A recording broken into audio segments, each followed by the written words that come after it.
Sir एक बात बोलूं? हाँ बोलो। ये जो एनआरसी है ना, ये तो मुस्लिमों का है, हमारा थोड़ी है। हम क्यों ये सब में पढ़ना? वो लोग संभाल लेंगे ना उनके हिसाब से। अपने को काय को टेंशन, मतलब आप लोगों को।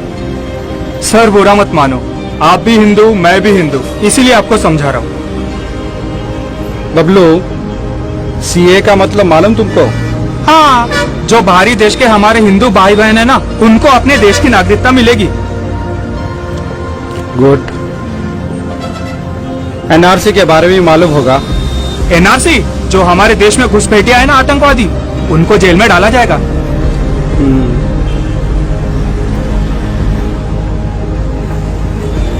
और एनपीआर?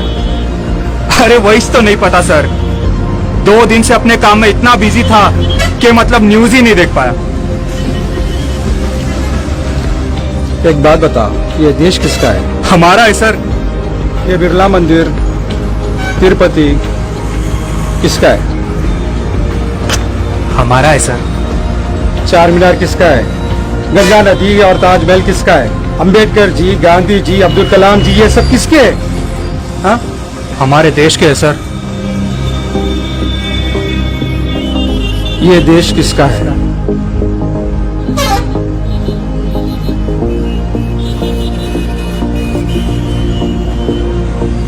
बात यहाँ सिर्फ मुस्लिम पर नहीं आएगी, बल्कि हम सब पे आएगी। एनपीआर इसीलिए निकाला गया ताकि एनआरसी करना आसान हो। एनपीआर पहले तुमसे तुम्हारा नाम पूछेगा, फिर तुम्हारे माता पिता का नाम और उनका जन्म स्थान। आपका पता, आपकी राष्ट्रता साबित करनी पड़ेगी।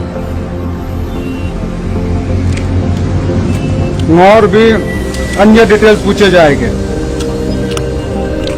उसके कुछ महीने बाद एनआरसी होगा। अगर तुम एनआरसी में सस्पेक्ट पाए गए तो फिर ये हमें ऑफिसर्स के चक्कर लगाएंगे, तुम्हारी नागरिकता खतरे में आ जाएगी। मतलब तुम देश के होकर देश के लोगों को लाकर इन्हें ही प्रूव करना पड़ेगा कि तुम देश के नागरिक हो। और उसमें भी कोई जान पहचान वाले पड़ोसी जिसे आपकी बनती नहीं या दुश्मनी होगी, अगर उन्होंने आपकी शिकायत कर दी तो सरकार आपके खिलाफ एक्शन लेंगी और आप सस्पेक्ट पाए जाओगे। और अगर एनआरसी में फेल हो गए तो मुस्लिम्स को तो डिटेंशन कैंप में डाल दिया जाएगा। एससी, एसटी, दलित को देश में ही रखेंगे, मगर उनसे सारी सुविधाएं छीन ली जाएगी। ना ही उन्हें वोट करने का अधिकार होगा और ना ही उनको सिटीजनशिप मिलेगी। ना ढंग का जॉब, ना गवर्नमेंट स्कूल, ना हॉस्पिटल, बस ऐसे ही जी लो 2024 तक। मुस्लिम्स गायब, दलित गायब, एससी, एसटी गायब, बचे अपर क्लास के लोग जो बीजेपी के सपोर्टर्स हैं, बस वही रहेंगे। ये उनका प्लान है। सर इसका मतलब हमारा लड़का भी एससी है, तो क्या ये भी? मुस्लिम खतरे में नहीं, बल्कि देश खतरे में। समझा? ठीक था मगर अच्छा था। कितना हुआ? 30 रुपए सर।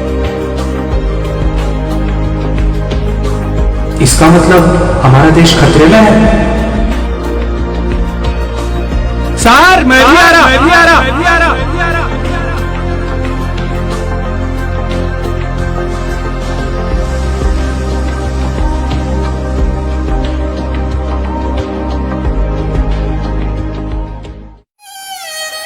दोस्तों, आज मैं आप लोग को एक छोटा सा किस्सा सुनाता हूं। एक खेत जल जाता है और अगल बगल के लोग उसे बुझाने लगते हैं। वहां एक छोटी सी चिड़िया भी अपने चोंच से पानी लेके उस आग में डालने लगती है। एक कौवा आकर उस पे हंसकर पूछता है, इतनी बड़ी आग और इतने सारे लोग बुझा रहे हैं, तेरे इतने बूंद से क्या होगा? चिड़िया बोलती है, मुझे पता है कुछ फर्क नहीं पड़ने वाला है, मगर जब भी इस हादसे का जिक्र होगा तब इन लोगों में मेरा भी नाम लिया जाएगा। इसी तरह ये देश हमारा है, हम सबको मिलकर ये आग बुझानी होगी।